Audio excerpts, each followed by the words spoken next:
Coupe d'Afrique des Nations Égypte 2019, les Lions indomptables feront leur troisième sortie demain. Ce sera contre le Bénin. Cameroon is leading Group F in this 2019 AFCON in Egypt, but Cameroon needs to work hard against Benin. Clarence Seedorf intends to deliver a more crowd-pleasing performance against Benin in Egypt, and Benin on her part is seeking a first Cup of Nations victory after 11 failed attempts. The details in this newscast. A wonderful evening to all of you just joining us, and thanks for being with us for this bilingual newscast. The first part in the French language radio. Frank Cyril, good evening. Bonsoir Santia, mesdames et messieurs, bonsoir et bienvenue au journal. Nous l'ouvrons par ce conclave que les notaires ont tenu du côté de Yaoundé 3 jours pour parler des éléments importants qui passent au peigne fin leur boulot. 3 jours pour dire le droit de leur manière. 3 jours pour insister sur ce qui est l'obligation d'obtenir et surtout de savoir quel est le rôle du notaire. Reportage.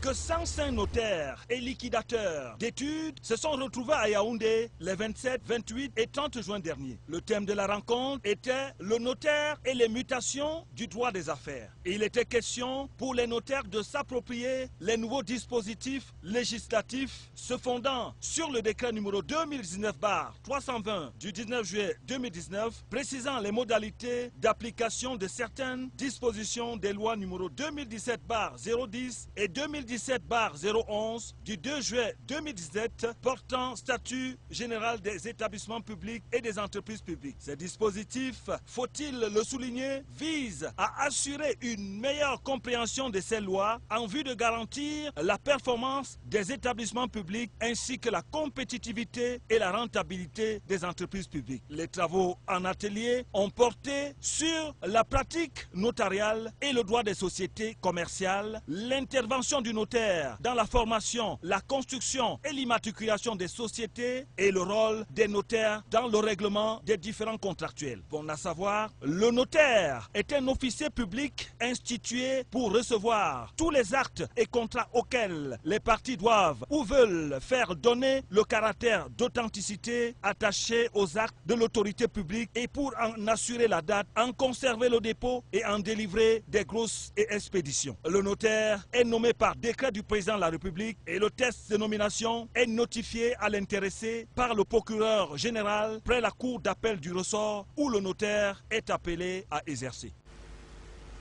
Et nous parlons tout de suite et maintenant, mesdames et messieurs, de l'innovation technologique. Les lampions se sont éteints sur cet autre élément nécessaire à l'évolution de la jeunesse et surtout des start-upers en ce qui concerne les TIC.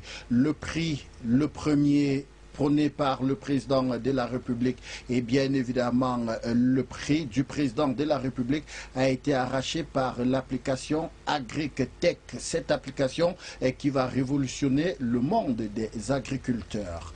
Reportage. AgriTech, une application mobile créée par un groupe de 6 jeunes Camerounais, a été nommé meilleur projet des technologies de l'information et de la communication pour l'année 2019. Les fondateurs de l'application étaient représentés par 2 cofondatrices, Marie Bencha Tokyo et Dorothy Vondor Ganti. Outre un chèque de 6 millions, l'équipe sera encadrée pendant 1 mois et effectuera une série de visites de réseaux numériques à Dubaï. Les 2e et 3e prix sont allés à Madina Mohamedou, créatrice de Smart Cops, et le 3e à Maudistev Loïc Michel, fondateur de Transport Intelligent. AgriTech est une application mobile qui diagnostique les maladies des plantes et propose des recommandations de traitement. L'application peut être utilisée par les agriculteurs du monde entier sans l'aide des consultants ou d'agents de vulgarisation. AgriTech est une solution pratique pour lutter contre les maladies, souvent des pertes après récolte. L'application existe en 3 langues, notamment l'anglais, le français, le pidgin. AgriTech est également unique car il fonctionne hors ligne. Les utilisateurs n'ont pas besoin d'utiliser Internet. 6 millions de francs CFA, c'est quand même beaucoup d'argent. Beaucoup de courage à ces start-upers qui révolutionnent le monde agricole. Mesdames et messieurs, les réfugiés centrafricains volontaires pourront retourner chez eux. L'accord a été signé entre le Cameroun, représenté par le ministre de l'administration territoriale Paul Atanga Nji, le HCR et bien évidemment ces réfugiés. Ils seront capables de retourner chez eux s'ils le veulent. Reportage. Le Cameroun, la République centrafricaine et le Haut Commissariat des Nations Unies pour les réfugiés ont signé samedi dernier un accord tripartite chargé de fixer les modalités pratiques de retour volontaire des réfugiés centrafricains dans leur pays. Cette signature fixe le cadre juridique permettant de s'assurer que les retours soient strictement volontaires. Selon Buti Kale, représentant du HCR en République centrafricaine, l'accord représente les standards légaux reconnus sur le plan international régissant le rapatriement volontaire des réfugiés et auxquels les parties se sont entièrement engagées. C'est le ministre camerounais de l'administration territoriale Paul Atanga Nji qui a représenté la partie camerounaise. Cet accord traduit la volonté des autorités camerounaises de protéger les droits des réfugiés. De sources officielles, plus de 450 000 réfugiés centrafricains ont trouvé refuge au Cameroun. Beaucoup d'entre eux se sont rassemblés dans le camp de Borgo, dans la région camerounaise de la Damawa, où ils reçoivent de l'assistance de plusieurs organisations internationales et du gouvernement camerounais. Cet accord tripartite signé le 29 juin 2019 par l'Organisation des Nations Unies pour les réfugiés avait pour but le rapatriement de 285 000 réfugiés. En sport, Cannes Total Égypte 2019, le Cameroun affronte demain le Bénin. Mais en attendant, le match Cameroun-Ghana qui s'est soldé par le score de parité reste véritablement entre la gorge des Camerounais qui n'ont pas fini de supputer sur cette rencontre, Nicodème Tétan. Le nul du Cameroun concédé devant le Ghana à la deuxième journée suscite encore des commentaires auprès des analystes sportifs sur la pelouse du stade d'Ismaïlia. Les Lions indomptables du Cameroun et le Black Star du Ghana s'affrontaient pour la suprématie du groupe F. Après son nul de 2 buts partout face au Bénin, le Ghana des frères Ayouk n'avait plus droit à l'erreur, contrairement aux Lions indomptables du Cameroun, quelque peu rassurés par leur succès de 2-0 face à la Guinée-Bissau. Pour certains, ce Cameroun-Ghana n'a pas tenu ses promesses. Les tenants du titre ont montré leur solidité défensive. C'est un défenseur qui en disait long sur la préférence de ne pas prendre de but que d'en marquer un. Le choix du sélectionneur du Lions indomptables du Cameroun de titulariser Clinton J à la place de Choupo-Moting n'a pas eu d'effet escompté. Le spectacle n'était pas au rendez-vous dans un match entre deux équipes ultra défensives qui se connaissent parfaitement bien. Rarement, une journée aura été peu prolifique dans l'histoire de la CAN. 3 matchs, 3 nuls, un résultat identique qui n'ouvre la porte du 8e de finale à aucune des équipes du groupe F, même si les Lions indomptables du Cameroun sont en ballottage favorable puisqu'ils n'auront besoin que d'un nul ce mardi face au Bénin. Outre les 2 premiers de chaque poule, les 4 meilleurs 3e seront également qualifiés pour les 8e de finale. Les calculs seront donc compliqués car les équipes avec 3 ou 4 points pourront passer en 8e de finale. Communauté des États de l'Afrique de l'Ouest, c'est en page étrangère, mesdames et messieurs. Le président du Niger, Mohamedou Issoufou, j'en arrive, est désormais le président en exercice de la CEDEAO. Il a été porté par ses pairs ce week-end du côté d'Abuja, au Nigeria. Les chefs d'État et de gouvernement de la CEDEAO étaient réunis ce samedi 29 juin à Abuja. Le président nigérian Mohamedou Issoufou a été élu par ses pairs président pour 1 an à la tête de la communauté économique des États de l'Afrique de l'Ouest. Il a été élu par ses pairs à la tête de la CEDEAO, succédant ainsi au Nigérian Muhammadu Buhari. Le Niger est également actuellement membre non permanent du Conseil de sécurité des Nations Unies. Le président Issoufou entend bien profiter de cette double opportunité pour pousser la question de la sécurité régionale. Surtout que la région est confrontée à la piraterie maritime, aux exactions de Boko Haram dans le bassin du lac Tchad, aux attaques d'organisations criminelles et terroristes dans le Sahel ainsi qu'à la résurgence des conflits intercommunautaires.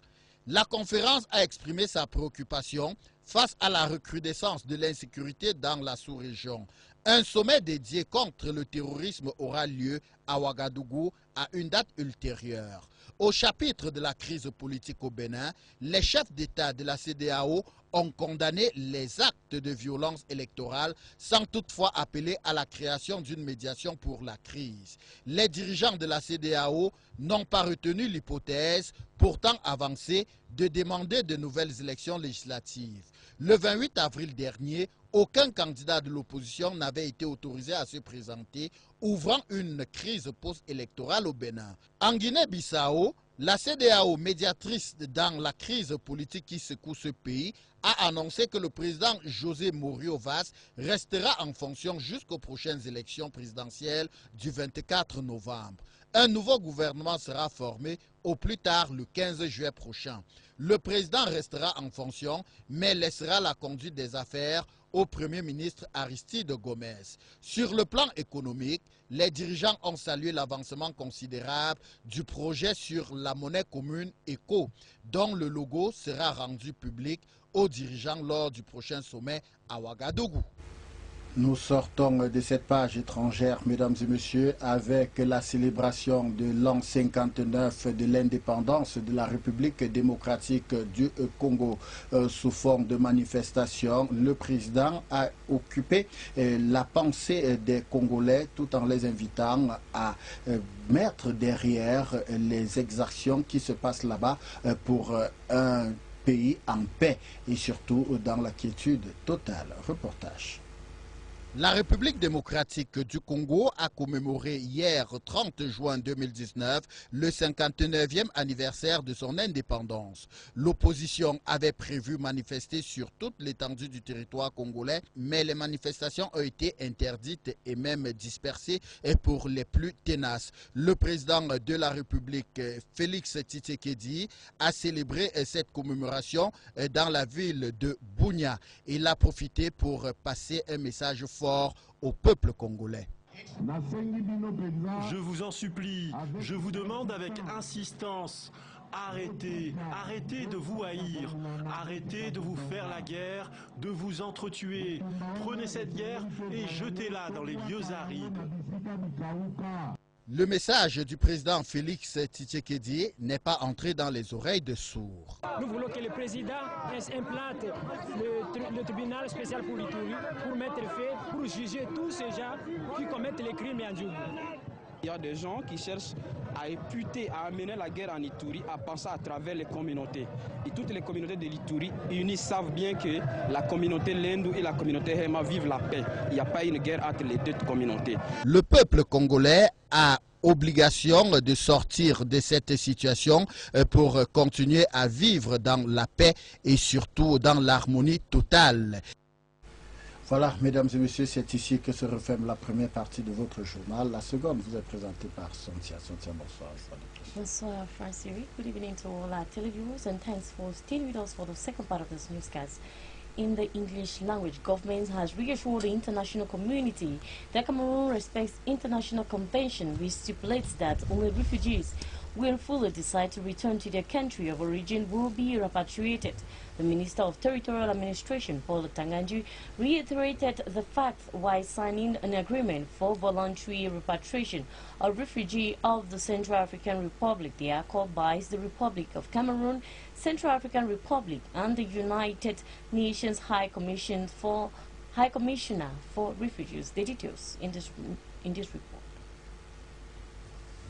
A tripartite agreement has been signed. The signature of the Minister of Territorial Administration, Paul Tanganji, the Minister of Humanitarian Action and National Reconciliation of the Central African Republic, Virginie Bicao, the representative of the UNHCR of the Central African Republic, Boutikal, an assistant refugee representative of the UNHCR of Cameroon. By the terms of this agreement, 5,000 Central African Republic refugees in Cameroon out of 285 living in Cameroon expressed their desire to return home.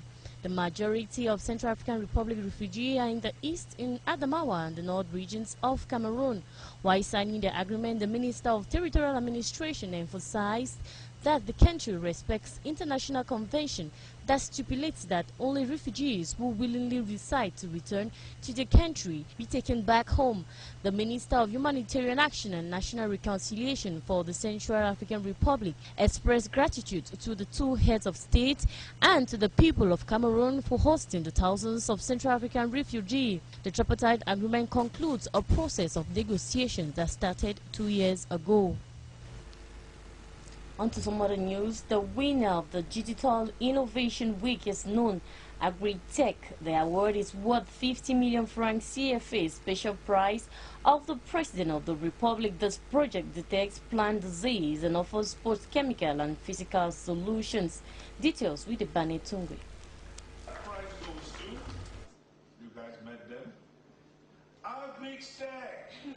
AgriTech has emerged winner of the inaugural national competition for Best Digital Innovation Project of the year 2019. The artificial intelligence mobile application, which detects plant diseases and offers both chemical and physical solutions, got the special prize of the President of the Republic, worth 15 million francs CFA. The award was handed over to the winning team of 6 over the weekend by the Minister of Post and Telecommunication, Minette Libom Liliken, on behalf of the Prime Minister, Head of Government, Chief Joseph Dion Gute, at the close of the ICT Innovation Week. SmartCorp took the second position, while Transport Intelligence took the third place. According to Ren Mbang Esomanje, co-founder of Coalition Digital and president of the jury, of the 272 entries deemed eligible for the competition and some 15 entries shortlisted for the final, the AgriTech project was the most outstanding of all entries due to its originality, innovative approach, relevance and impact on the population. The prizes given to the winner as well as other laureates include, among others, cash, laptops, connected modem, training with International Telecommunication Union, internship offer at some telecommunication companies like Camtel, as well as participation in the coaching program offered by Ericsson Academia in Dubai. About 105 notaries follow up a training session under the theme, The Notary and the Mutation of Business Rights.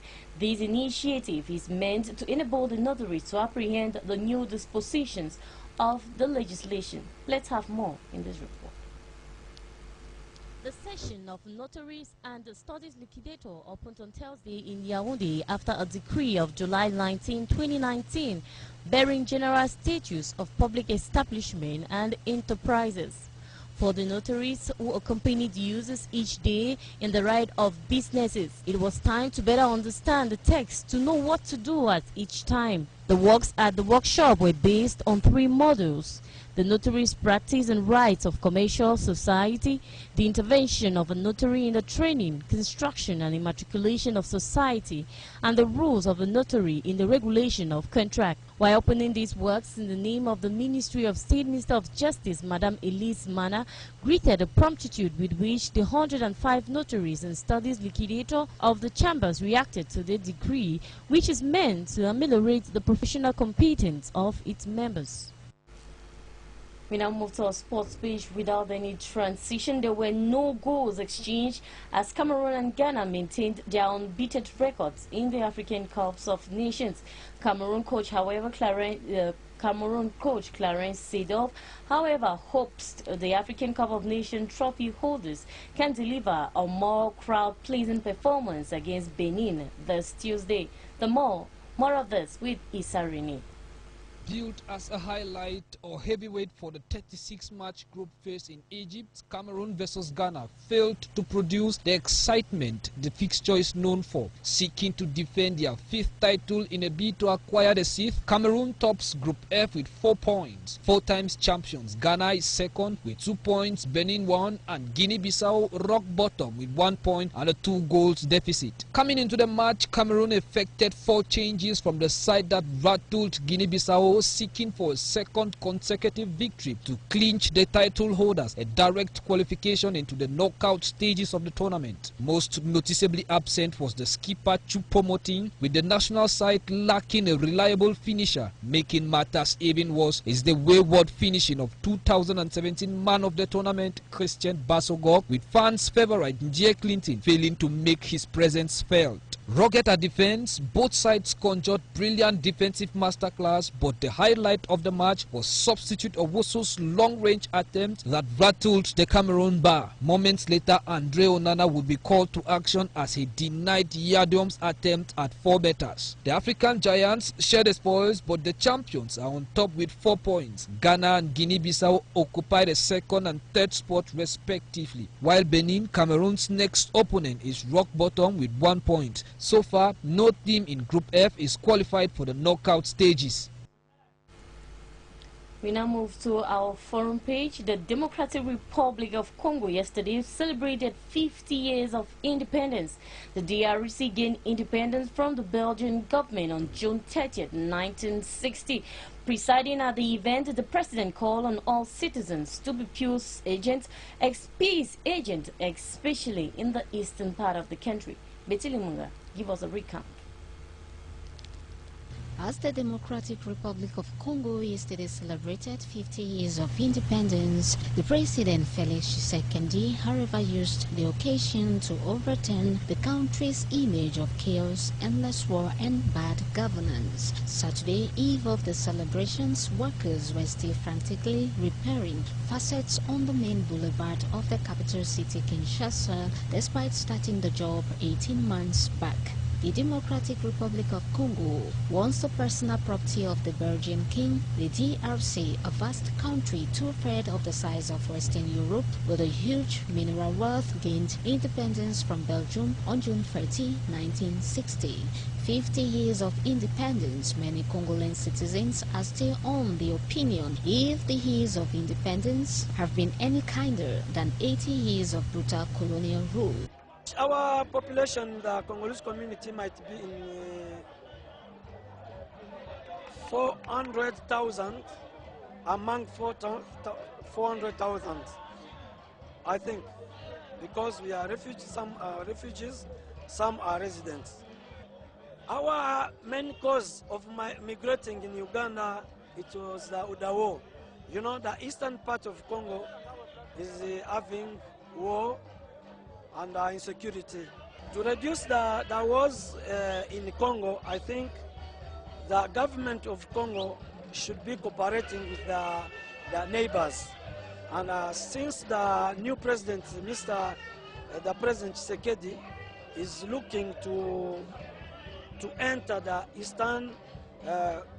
East African community, I think that cooperation with the neighbors will be good for eradicating the insecurity in Congo. The people, however, came out in their numbers at the main boulevard of the capital city Kinshasa under the watchful eyes of the President of the Republic in commemoration of 50 years of growth in every domain and a long struggle to end war. When the Democratic Republic of Congo gained independence, it should be recalled there were only 9 people with university degrees, but today millions of Congolese, and not just degree owners, lots of other private and state-owned universities have come in play. It was again a remarkable day for the people of the Democratic Republic of Congo, as the President called on them to uphold a sense of patriotism and display maturity in executing their civic responsibilities. We end this newscast still in our forum page. 13 presidents, head of government, as well as representatives of other West African countries yesterday took part in their 55 ECOWAS summits in Abuja, Nigeria. Main brain behind their coming together was to draw final conclusion on the adoption of a single currency named ECO. Details with Betty Limunga. The Economic Community for West African States, the ECOWAS, have adopted a single currency named ECO, which it plans to launch by 2020. ECO was adopted over the weekend in Abuja in a meeting of the 15-member country regional bloc. Discussed for 30 years, this single currency between the 15 countries that make up the ECOWAS, 8 of which use the CFA francs, pegged to the euro, according to a fixed parity guaranteed by France, former colonizer of the region, which is seen as gamble risk by many analysts, but would be a strong political symbol. According to local media reports, there was a real firm political will for the region to hastily achieve the single currency. During the meeting in Abuja, President Muhammadu Buhari handed over chairmanship of the organization to the President of Niger Republic, Mahamadou Issoufou, during the closing ceremony of the 55th session of the authority. Heads of state and government held at the State House Conference Center in Abuja. The ECOWAS Prize for Excellence was awarded posthumously to former UN Secretary General Kofi Annan and Dr. Ameyo Adadevoh, renowned for her contributions towards curbing the spread of Ebola virus in Nigeria by placing the patient Zuru Patrick Sawyer in quarantine despite pressure from the Liberian government for their contributions to the well-being of the region. The single currency used for member states of the ECOWAS, it should be noted, is coming at a time when West African countries are putting in their diverse resources for better economic and monetary management and bilateral relationships among member states. That report brings us to the end of this bilingual newscast. But before we go, a reminder of a major story. Cameroon faces Benin this Tuesday. Cameroon is leading Group F in this 2019 African Cup of Nations in Egypt. But Cameroon needs to work hard against Benin. Clarence Seedorf, however, intends to deliver a more crowd-pleasing performance against Benin in Egypt. Benin, on her part, is seeking a first Cup of Nations victory after 11 failed attempts. Cameroon lead the groups with 4 points, 2 more than Benin, and Ghana and 3 more than Guinée-Bissau.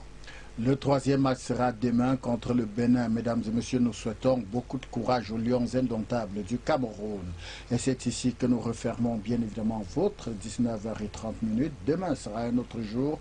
Nous serons encore de la partie. Merci de votre fidélité et surtout, restez en compagnie de nos programmes. Bonsoir mesdames et messieurs. Bonsoir Sansa. Good night, Francis.